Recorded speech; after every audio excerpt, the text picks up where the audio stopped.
இன்னைக்கு தமிழ்நாட்டில் மைனாரிட்டி ஓட்டு யாரு வாங்குறதுன்னு போட்டி. கிறிஸ்துமஸ் விழாவுக்கு நீ முதல்ல போவியா, கிறிஸ்துமஸ் விழாவுக்கு நான் முதல்ல போவேனான்னு அண்ணன் விஜய் அவர்களுக்கும் திராவிட முன்னேற்ற கழகத்துக்கும் பெரும் சண்டை நடந்து கொண்டிருக்கிறோம். அதை செஞ்சுட்டு நம்மை பார்த்து மதவாத கட்சி என்று சொல்லுகின்றார்கள். அனைத்து இந்திய அண்ணா திராவிட முன்னேற்ற கழகம் மதவாத கட்சியோடு கூட்டணி வச்சிருக்கிறீங்க. மதவாத கட்சி நாங்களா? கிறிஸ்துமஸ் விழாவுக்கும் இஸ்லாமிய நண்பர் விழாவுக்கும் மட்டுமே செல்லக்கூடிய திராவிட முன்னேற்ற கழகம் மதவாத கட்சியா? மதவாத கட்சியாக முழு வேஷத்தை போட்டுக்கொண்டு பாரதிய ஜனதா கட்சியை பார்த்து கை நீட்டி பேசுவதற்கு எந்த அருகதையும் இல்லை.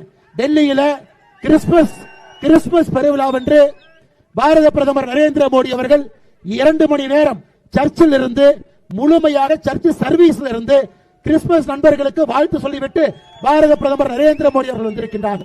ஆனால் சொந்தங்களே, நம் மீது எப்படிப்பட்ட அவதூறை அள்ளி வீசினாலும் கூட நாம் ஒருங்கிணைப்பா இருக்கணும், ஒரே அணியாக இருக்கணும், தேசிய ஜனநாயக கூட்டணி ஆட்சி கொண்டு வரணும், நம்முடைய தலைவர்கள் முக்கியமான பொறுப்பில் உட்காரணும்.